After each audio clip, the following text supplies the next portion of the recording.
Vi skal lave nogle øvelser, som du kan udføre på din kontorarbejdsplads, når du har en stol. Jeg har valgt en taburet, den er lidt lavere. Den står fast på 4 ben. Det kan også være, at du kan finde en spisestuestol. Og øvelserne her vil være med et formål, som handler om at få løsnet lidt op, få sat lidt gang i lidt kredsløb og få lavet noget ledbevægelse, især omkring skulder, rygsøjlen og omkring nakken. Start med at sætte dig godt til rette. Du sidder selvfølgelig fri af dit ryglæn, hvis du har sådan et. Og så starter du lige med at vippe lidt frem og tilbage over hoften. Der kan du begynde at presse lidt mere fremover med brystkassen, og du kan lade dine hænder hvile på knæene. Så vil du observere, at armene bøjer og strækker. Og du kan bruge armene mere aktivt til at skubbe, så skal dine ballemuskler ikke lave så meget, dine rygmuskler. Så sætter du lidt mere fokus på armstrækket, triceps på bagsiden af overarmen. Og så kan du begynde at fjerne armene og fortsætte med den samme bevægelse. Så kan du lægge mærke til, at nu spænder det måske lidt mere ned fra ballerne og fra ryggen. Og så kan du gøre det lidt tungere fra bagsiden ved at føre armene længere frem. Lige sidde og rokke lidt frem og tilbage. Du kan føre armene op til nakken. Og trække albuerne ud til siden. Og mærke, at det bliver tungere at komme retur. Og så kan du se, om du kan strække armene. Holde skulderstillingen. Og lige vippe frem og tilbage i kroppen. 3, 2 og den sidste. Tag bare armene ned igen. Sæt hænderne tilbage på knæene og skub skuldrene lidt frem og tilbage. Og begynd at trække lidt med armene. Hvis du lader hænderne blive på knæene, så kan du igen mærke, hvordan du kan bruge armbøj og stræk lidt aktivt. Og du kan også dreje hovedet med sammen med kroppen. Og så kan du måske begynde at læne dig lidt mere fremover og sætte rokkebevægelsen på igen. Igen så kan du lade armene arbejde her på kroppen, trække frem og tilbage. Eller du kan lade armene blive og begynde at skubbe skulder over mod det modsatte knæ, når du læner dig frem. Lad os tage 8 stykker her.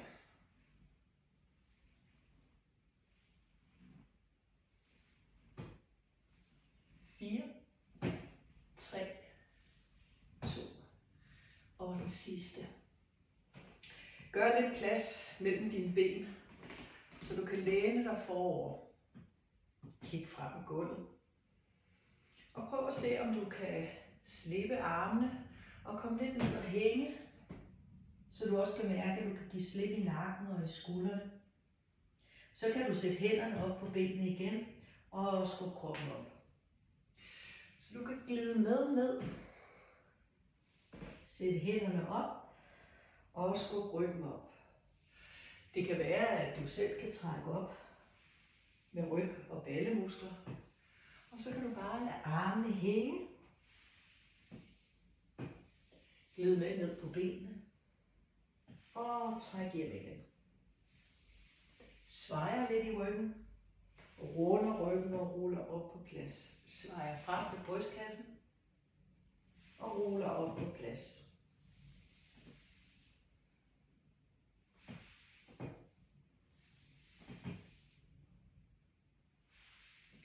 Og vi tager de sidste 2.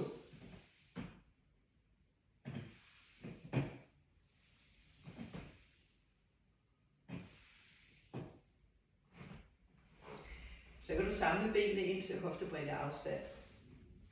Og du kan sætte hænderne ud til siden af stolen. Og så kan du begynde at vippe kroppen fra side til side. Du kan starte med at kigge lige frem, så nakken sidebøjer. Brystkassen sidebøjer. Dine baller bliver på side. Du lader armen og skulder falde ned mod gulvet.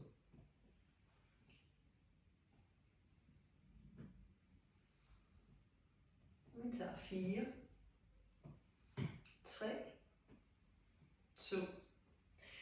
Nu tager du den ene arm og rækker med ind over. Strækker ydersiden af kroppen. Du lader ballerne blive på stolsædet. Og så rækker du ind over og strækker. 4, 3, 2. Du bytter over til den anden side. Henter armen og strækker ind over. Rækker og stræk albuen ud til siden, så du kan mærke, at det trækker på ydersiden af kroppen. 4, 3, 2. Skifte til den anden side. Ned og hente armen, ræk op. Ned og hente armen, ræk op. Så nu går du lidt længere ned mod gulvet, så du også lige giver slip på skulder. Og så trækker du op med skuldermuskler og rækker ind over, strækker ydersiden, underside af armen.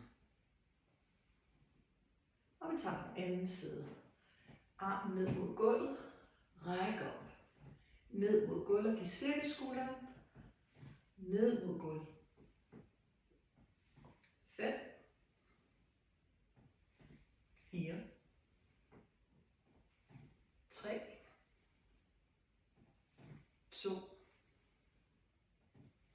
Og den sidste. Løsne lidt op, rette dig op. Læg din venstre hånd over til højre ben og sno dig rundt. Roter ryggen. Kig ud over skulderen. Og gå over til den anden side, højre hånd til venstre knæ. Og træk dig rundt. Kig hen over skulderen. Skifte. Skifte. Sådan at du drejer rygsøjlen. Sædeknoglerne har kontakt til stolsædet.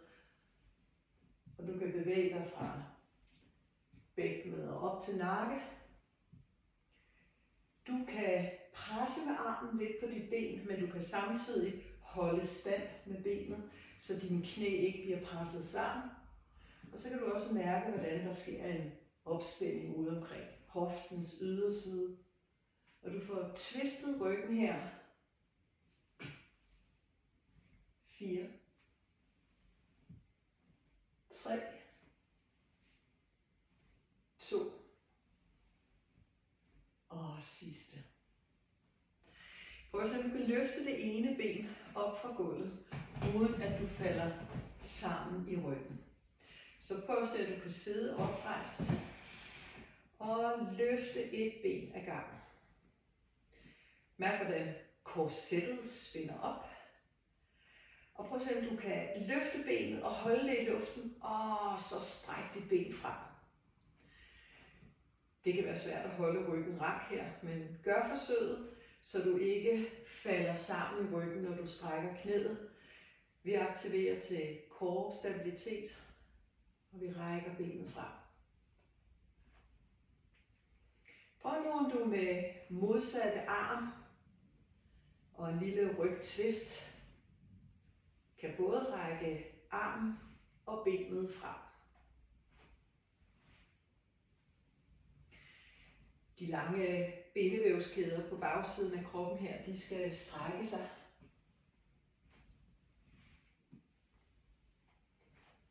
Og vi laver 5, 4,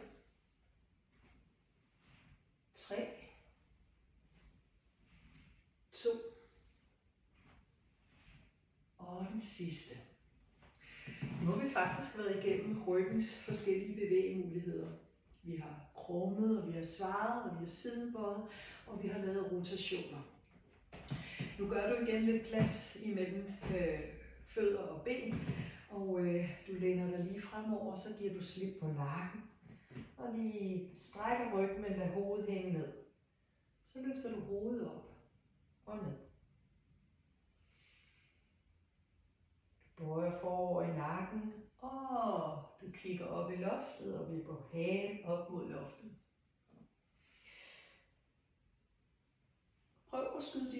underkæbe frem og tilbage.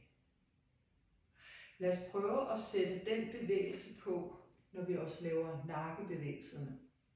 Jeg skyder underkæben frem, og jeg giver slip. Skyder underkæben frem og giver slip.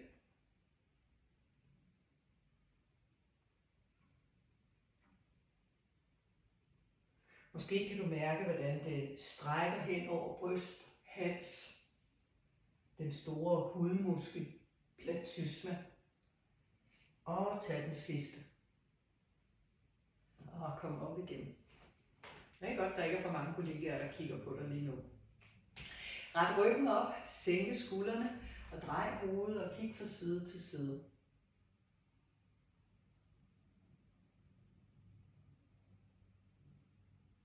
Prøv så, når du er ude til den ene side, at lade hagen falde ned mod bryst og drej hovedet over til den anden side. Forsøg at holde ryggen i ro og oprejst. Sådan at du laver foroverbøjning med nakken og drejning.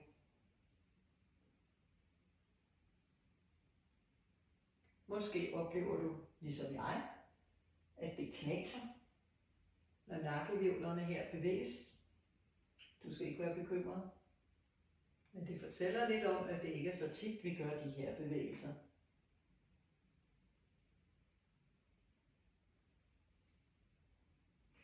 Og slap af igen.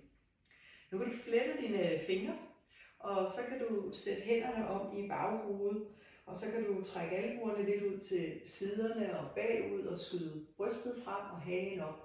Og lige strække forsiden her.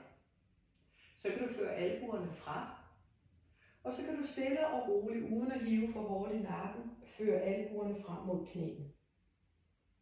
Så kan du løfte op igen og lade albuerne gå ud til siden og løfte bryst og måske endda skyde underkæben lidt op. Så kan du trække tilbage igen, underkæben ind, albuer ned mod knæ, og vi løfter op igen og strækker forsiden. Og vi kører ned. Trækker vejret ind og åbner op forsiden, og på udåndingen lidt trækker du hovedet med frem, albuer ned mod knæene.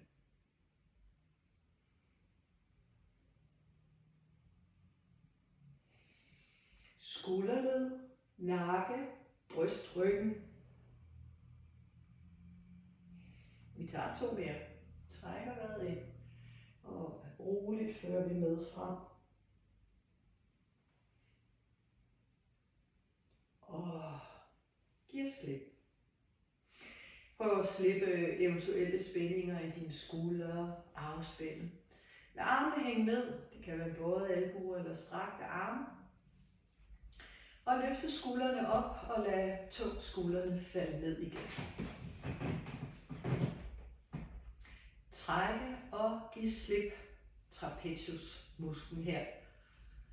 Løfter skuldrene op, og du giver slip. Prøv så, om du kan presse skuldrene ned og løft aktivt. Så nu giver du ikke bare slip, nu løfter du op, og du trækker ned. Du løfter, og du trækker. Så trapezius kan mere end blot løfte, den kan også trække nedad. 3, 2, og den sidste. Og release. Tag den ene skulder og lav en skuldercirkel. Skub skulderen frem, løfte op, træk bagud og træk ned. 3, 2 og giv slip. Tag den anden skulder, skub frem, løft op, træk ned og giv slip, mens du trækker frem, op og ned. 4, 3, 2 og den sidste. Bøj dine arme, vend dine håndflader opad, drej dine håndflader nedad. Pronation, supination og pronation nede, supination. pronation. Det er en bevægelse, som dit albueled kan. Det er en drejebevægelse. Når du sidder med en mus, når du sidder med hænderne i dit tastatur, så er det en rigtig god idé, at dit albueled kan dreje fuld pronation. For ellers så vil du ofte komme til at skulle skubbe dine albuer ud til siden, og så vil du mærke, at det spænder i skulder.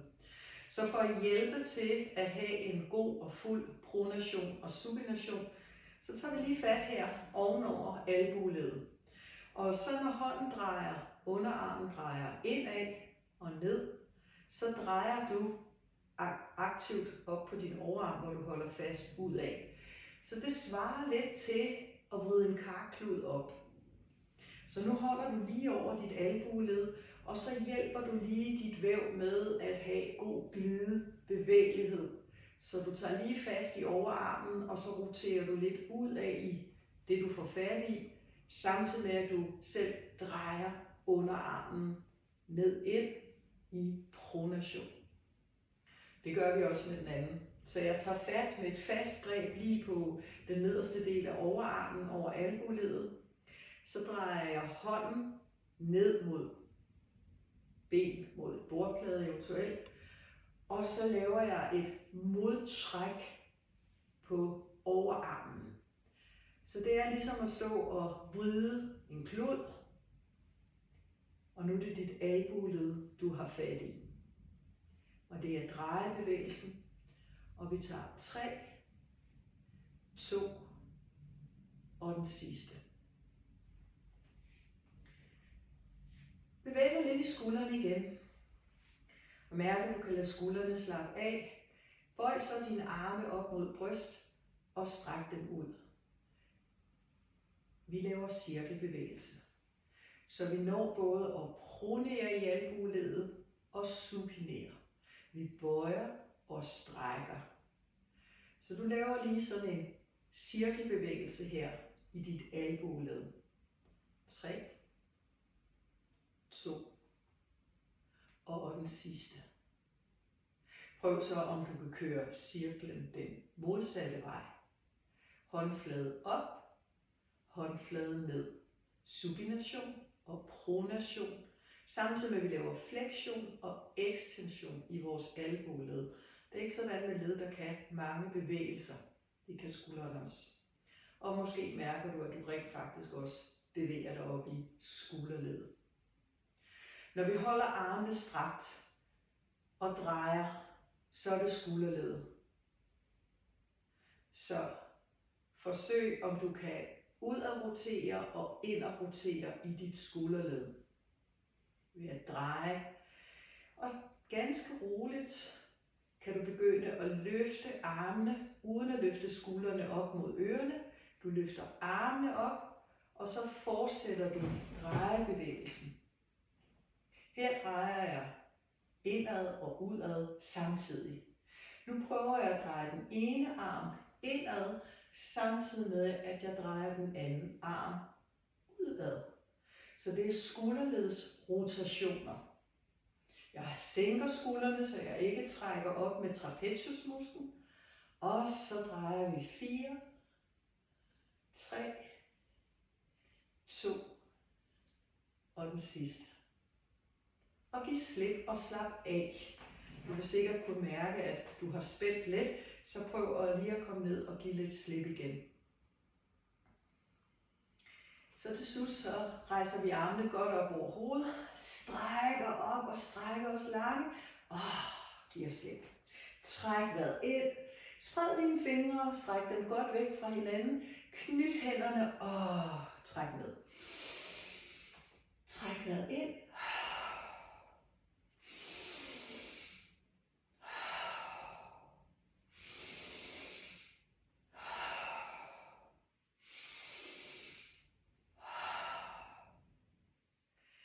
Det her, det var bevægemotion, som du kan lave, når du sidder på din kontorstol, når du sidder på en spisestuestol. Det er bevægelser, som fremmer blodcirkulation, som fremmer bevidsthed omkring vores led, skulderled, albueled, nakke og rygsøjle.